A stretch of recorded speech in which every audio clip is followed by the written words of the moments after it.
축복받을 자녀가 되자. 축복받을 자녀가 되자. 가정은 우리의 삶의 안식처요, 우리의 요람입니다. 그래서 모든 삶의 보람을 얻는 지상 천국이 가정인데, 그래서 가정은 사업보다도 중요하고, 우리가 어떤 성공보다도 중요하고, 이 땅에서 어떤 큰 업적을 이루는 것보다도 중요하다 그래요. 그래서 이 땅에서의 성공하지 못했다 할지라도 우리 가정을 행복하게 만들었다면은 그 사람은 마지막에는 세상의 성공자라 할 수가 있습니다. 그런데 문제는 우리 가정들이 무너지고 있다는 거예요. 즉 가정의 실패가 뭐예요? 돈이 없어서 실패한 건가요? 성공하지 못해서 실패했습니까? 명예가 없어서 실패한 건가요? 그렇지 않습니다. 행복한 가정을 이루지 못하는 것이 실패다 그래요. 그래서 현대인의 최고의 비극이 가정이 날마다 더 파괴되어져 가고 있다는 거죠. 옛날에 결혼할 때 뭐라고 서약하셨어요? 죽음이 우리를 갈라놓을 때까지, 검은 머리가 파뿌리 될 때까지 사랑하겠느냐? 그러면 전부 다 네, 그렇게 대답을 했잖아요. 그런데 요즘은 뭐라 그래야 돼요? 네?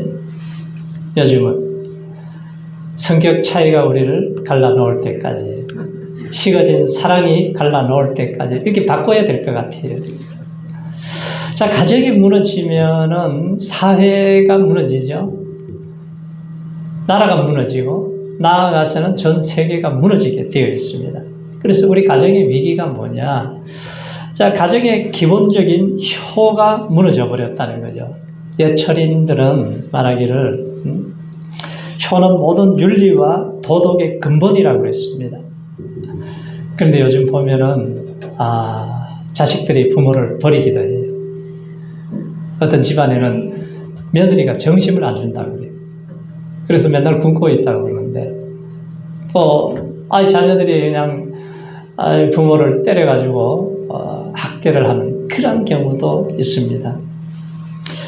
자, 우리가 생각해야 될 것은, 그러면 하나님이 우리에게 설계하신 가정, 또 우리 삶에 대해서 아주 구체적으로 모든 것을 말씀을 해주셨어요. 하나님 우주 만물을 창조하시고 사람을 위해서 모든 것을 다 준비해 주셨습니다.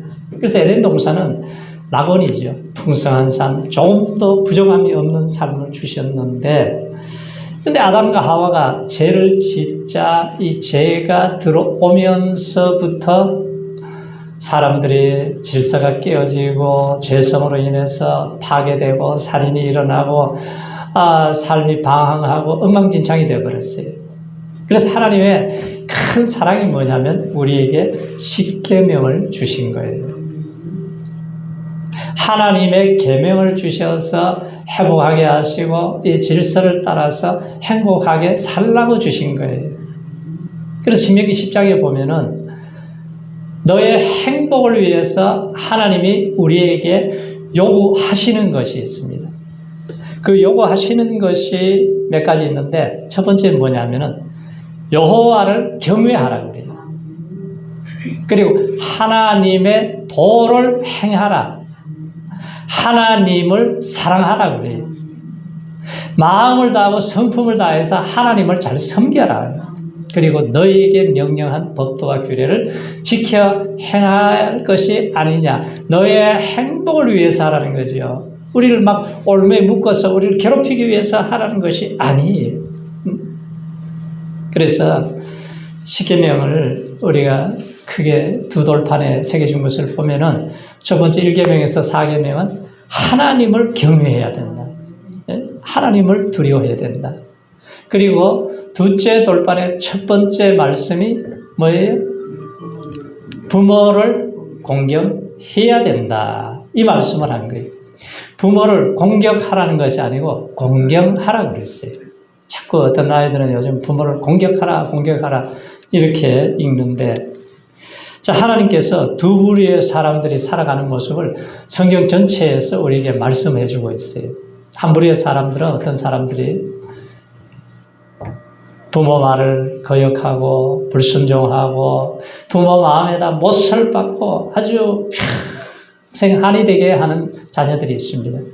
또 한 부류는 부모 말씀을 잘 들어요. 순종합니다. 그리고 부모를 공경하면서 살아가는 자녀들이 있는데, 그래서 이 두 부류의 삶을 살았던 모습을 우리가 보면서 우리 후손들이 어떻게 살아야 할 것인가를 가르쳐주고 있습니다.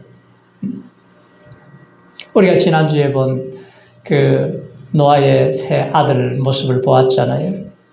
홍수 후에 포도농사를 해서 노아가 포도주에 취해서 벌거벗고 잠잘 때에 두 아들은 허물을 가려주고 덮어주고 정말 후손이 창대하게 되는 복을 받았지만, 그런데 함이라고 하는 아들은 어떻게 아버지 허물을 갖다가 파헤치고 자랑하듯이 떠들고 돌아다니다가 결국은 노아가 깨어난 후에 그 아들의 손주죠, 가나안을 저주해버리니까 그 후손들이 저주를 받아요. 소돔과 고모라가 나오게 되고 소돔과 고모라의 동성 연애자들이 나오고 죄악이 간영하게 되니까 불과 유황을 쏟아부어서 결국은 멸망하게 됩니다.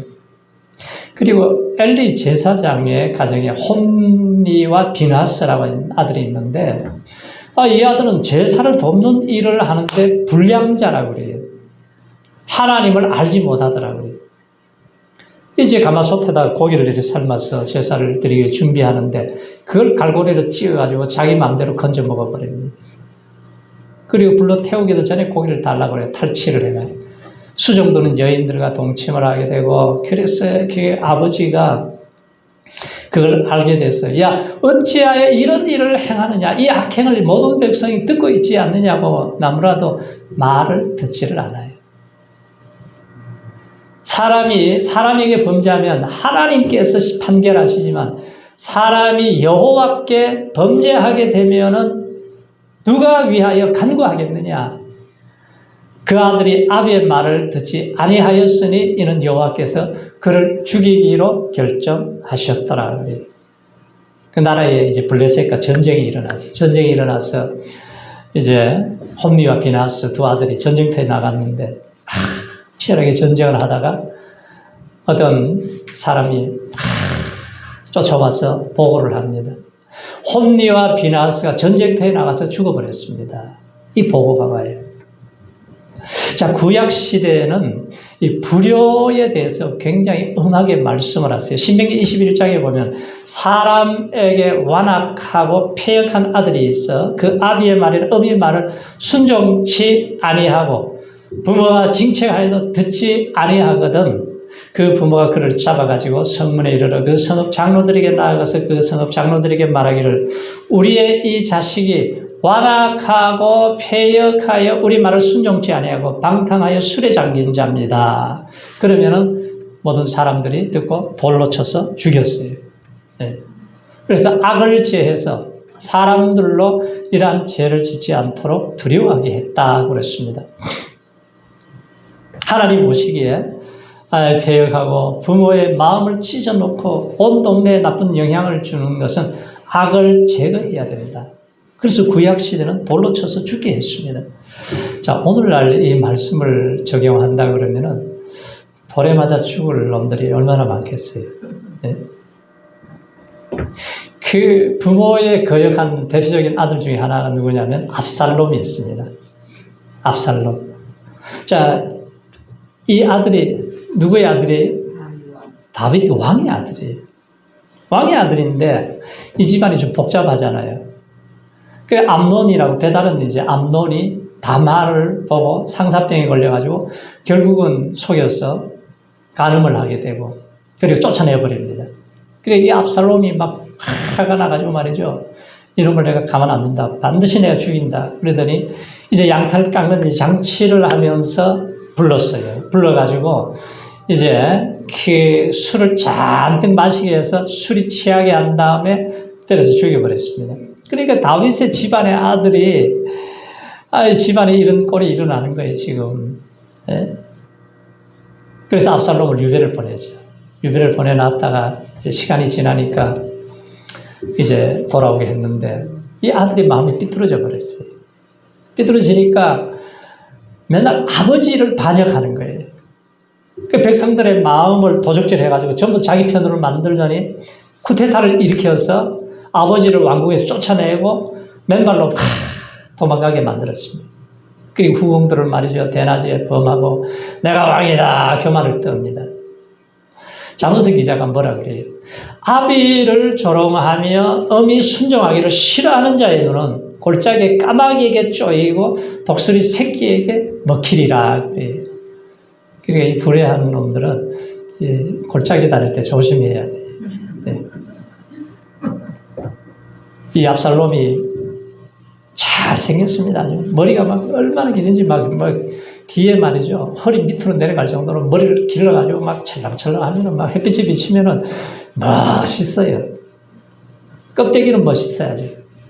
그런데 이제 전쟁을 하는데 아버지 군대하고 전쟁을 하는데 이제 노새를 타고 달려가는데 머리가 너무 기니까 상수리 나무가 있잖아요. 상수리 나무에 머리가 탁 걸려버린 거예요.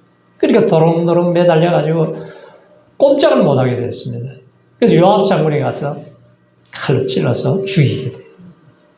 근데 그래도 이 다윗 왕은 전쟁을 하되 아들을 죽이지 말라고 그래요. 그런데 요압 장군이 죽여버렸어요. 그랬더니 내 아들 압살롬아 통곡을 하면서 차라리 내가 죽었으면 좋았을 것을 그러죠. 그러니까 이 자식은 평생 가슴에 묻어주잖아요. 이 불의하는 자식 결과를 하나님이 얼마나 미워하시는가를 볼 수가 있어요. 그래서 우리가 어떻게 살아야 되느냐? 우리가 먼저는 하나님과 관계가 회복이 돼야 되는 거예요. 이 압살롬이 하나님과 관계가 회복이 안 돼요. 이 삐뚤어지니까. 자, 하나님을 사랑하고 하나님을 경외하고 하나님을 두려워해야 되죠. 그러면 넘어지지 않아요. 그러면은 효도하는 자들에게 주시는 축복이 뭐냐? 오늘 본문에 보세요. 이 십계명에서 하신 말씀 아니 오늘 본문에 시작. 내 부모를 공경하라. 그리하면 너의 하나님 나 여호와가 내게 준 땅에서 내 생명이 길리라. 내 부모를 공경하라. 그리하면 네가 땅에서 잘되고 장수하리라고 그랬습니다. 그러니까 부모를 공경하려면 먼저 하나님을 경외해야 돼요. 하나님을 공경해야 되는 것입니다. 뭐 여러 사람 나오지만 몇 사람 오늘 우리가 보면은 이방 여인, 모압 여인 룻이 있죠. 엘리멜렉과 나오미 가정이 베들레헴에 살다가 이민을 갔어요. 모압 땅으로. 이민을 갔는데 이제 그 집에 룻이 며느리로 들어온 거예요. 처음에 아주 뭐 잘 살았습니다. 잘 사는데 시간이 지날수록 이 집안에 문제가 생겨요. 시아버지가 돌아가셨어요. 남편도 죽었습니다. 남자들이 3명 다 죽었어요. 그 경제력을 잃어버리게 되죠. 살기가 힘들어요. 그렇다고 이 며느리들을 어디 시집 보낼 만한 여건도 안 되고 그래서 불러 모아놓고 얘기합니다. 얘들아, 이제 나는 망했는데 고향으로 돌아가야 되겠다.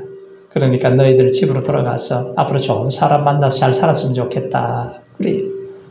그랬더니 오르바는 입맞춤을 하고 떠나갔습니다. 그런데 룻은 그래도 그 집안에 와가지고 같이 신앙생활도 하고 믿음으로 아마 사람이 좀 변화된 것 같아요. 네? 하나님의 사랑을 받고 은혜를 받았어요. 그렇게 시어머니 혼자 됐는데 혼자 보내기가 너무 마음이 아픈 거예요. 그래서 마음에 딱 결단을 했습니다. 어머니, 나를 집으로 돌아가라고 하지 마십시오. 어머니 가시는 곳에 나도 갈 겁니다. 어머니 유숙하는 곳에 가서 나도 잠잘 겁니다.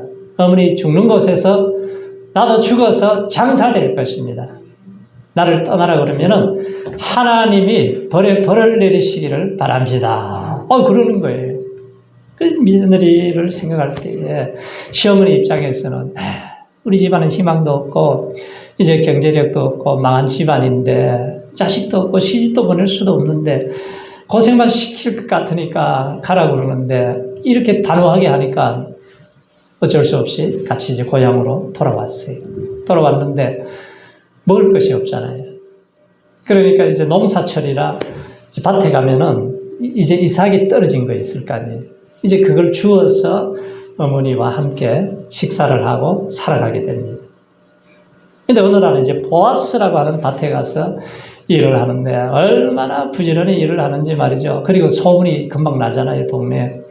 아, 남편 다 죽고, 간 남자들 다 죽고, 그리고 이제 와서 시어머니 모시고 저렇게 부모를 잘 섬기는 효성이 지극한 며느리라고 소문이 났어요. 그래서 보아스가, 야, 루시 오면은 이삭을 다 추수하지 말고 떨어뜨려 놓아라. 그래. 그리고 떡 먹을 때 같이 나눠주고 먹게 하고. 그렇게 대화를 하다 보니까 그 룻하고 보아스가 결혼을 하게 되잖아요. 결혼을 했는데 거기에서 누가 나와요? 이새가 나와요. 이새가 누구예요? 다윗의 아비. 그리고 다윗이 나오고 아브라함과 다윗의 자손 누가 나와요? 예수님이 나와요. 이방 여인 룻이 예수님의 족보에 들어가는 이 놀라운 이 축복을 받게 됩니다. 그런데 요즘 며느리들은 시어머니만 보면 열을 받아요. 그냥 시어머니 보면 시자만 들어가면 막 치를 떨어요. 그래서 시자 들어가는 시금치도 안 먹는다. 저 시흥이라는 동네는 이사도 안 간다.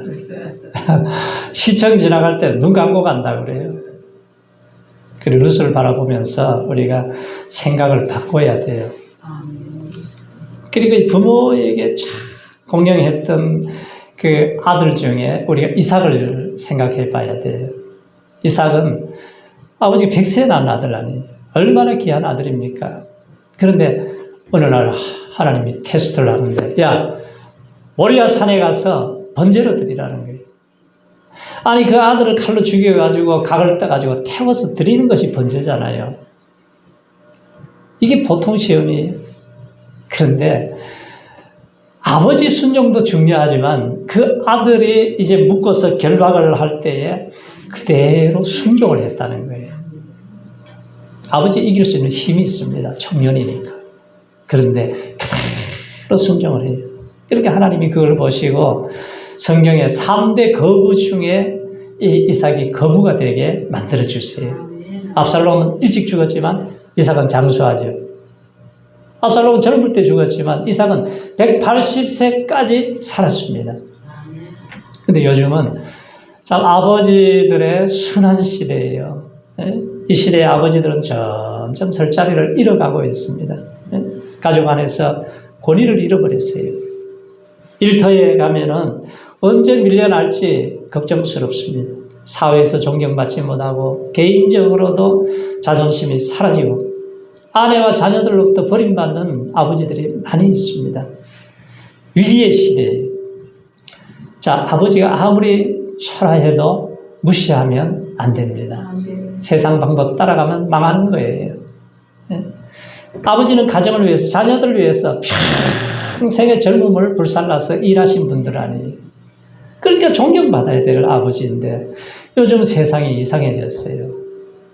그래서 효도는 때가 있잖아요. 지나가면 못해요. 이제 성길만하 하면은 안 계신 거예요.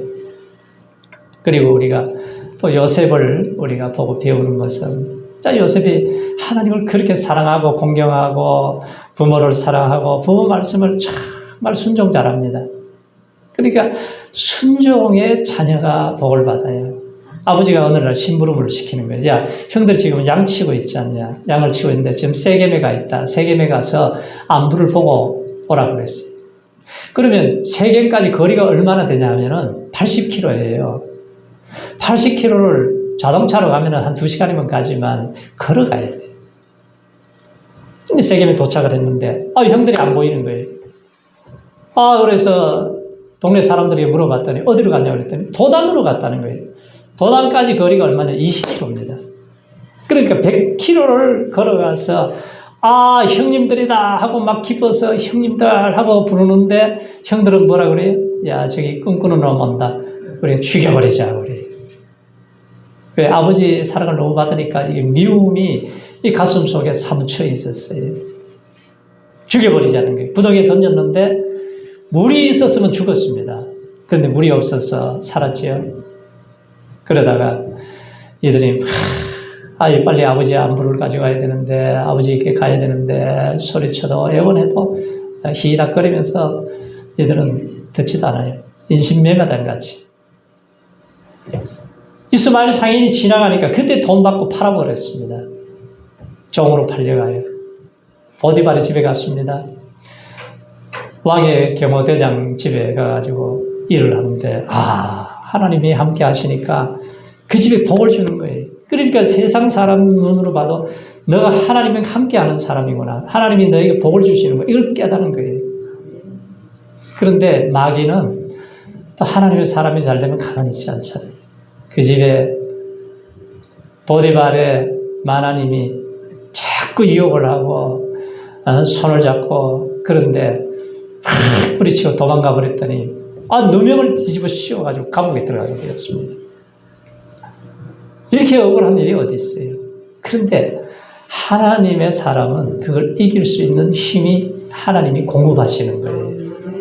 유혹도 이기고 환난도 이기고 고난도 이기고 슬픔도 이기고 고통도 이길 수 있는 힘을 하나님이 주셔야 이길 수가 있는 거예요.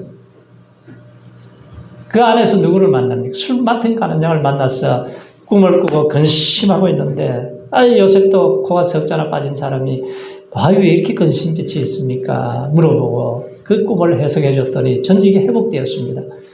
빨리 자기가 나갈 줄 알았어요. 그런데 2년 동안 소식이 없어요. 그런데 하나님의 시간이 있는 거예요. 바로왕이 꿈을 꿨는데 아무도 해석을 못합니다. 그때서야 술 맡은 가는장이 감옥 안에 꿈 해석 잘하는 소년이 있습니다. 빨리 데려와라. 제수복을 벗기고 수염을 깎고 바로왕 앞에 가서 꿈 얘기를 딱 듣더니 하나님의 지혜로 해석이 되는 거예요. 그랬더니 뭐라 그래요? 신하들이 이렇게 신에 감동한 사람을 우리가 어떻게 얻을 수가 있겠습니까? 하루아침에 제수가 애굽의 총리가 되지 않습니까? 세마포스를 입고 인장 반지를 끼고 버금 수레를 타고 요셉 앞에 전부 다 엎드리라고 그래요. 애굽의 총리가 되어서 7년 동안 이제 곡식을 풍년 때 저장을 합니다. 저장을 해서 이제 흉년이 1년, 2년 오니까 온 세상이 아우성을 치고 죽겠다고 난리를 치는데 전부 다 곡식 사러 오려면 요셉을 만나야 돼요. 요셉이 뭐라 그래요? 돈 가져와라. 곡식 준다. 돈 떨어지니까 짐승 끌고 오라. 짐승 다 바로의 재산으로 만들어요. 그리고 집문서 가져오라 그래요. 그래서 바로 왕을 아주 부유하게 했습니다. 형들이 고향에서 죽게 생겼으니까 요셉 앞에 와서 엎드렸습니다. 절을 합니다. 요셉이 꾼 꿈이 그대로 이루어지는 거예요. 그대로 이루어져요. 자, 부모를 극진히 사랑하고 공경한 요셉을 통해서 하나님을 경외하고 부모를 공경하는 자녀들에게 이 놀라운 축복을 주셔서 이 70명의 가족이 큰 민족을 요셉을 통해서 이루어지게 되잖아요. 그러니까 부모 공경이 뭐예요? 땅에서 잘되고 장수하는 복을 주신다는 거예요. 그리고 예수님의 제자, 예수님의 어머니를 모신 제자가 누구죠? 사도 요한이에요. 사도 요한. 예수님은 빌라도 법정에서 사형을 언도받고 쇳덩어리 채찍에 맞아가지고 살점이 터져서 피가 나오고 가시멸관을 쓰고 이 고통 중에 지금 하나님이야 하나님이 어찌하여 나를 버리셨나이까 정신이 없잖아요. 이런 상황인데 바로 앞에 요한에게 부탁을 해요. 보라 내 어머니다. 네가 부모를 잘 공경해야 된다. 그래서 평생을 잘 섬겼더니 다른 제자들은 일찍 다 순교했잖아요. 그런데 요한은 한 98세 정도 될 때까지 살면서 밤무섬에 가서 요한 계시로 영감 넘치는 하나님의 말씀을 받아서 기록을 하게 됩니다. 자, 예수님이 십자가상에서 지금 피를 쏟으면서 죽기 직전인데도 마지막 순간까지 내 어머니를 잘 부탁한다. 효도를 하잖아요. 그러니까 효도는 죽는 직전까지 고통 가운데서도 지금 피를 흘리면서도 효도를 해야 된다는, 이 기독교가 최고의 효도의 종교라는 것을 보여준 거예요. 그럼 나는 어떻게 효도를 하고 있습니까? 부모 말씀을 잘 청종해야 된다. 잘 들어야 된다는 거예요. 그리고 부모를 기쁘게 해드리고 순종하는 것이, 이것이 효도라는 거죠. 어느 날 사오정이 역사 시간이 되었어요. 자꾸 졸고 있는 거예요. 선생님이, 야, 너 왜 졸아? 그랬더니, 안 졸았는데요.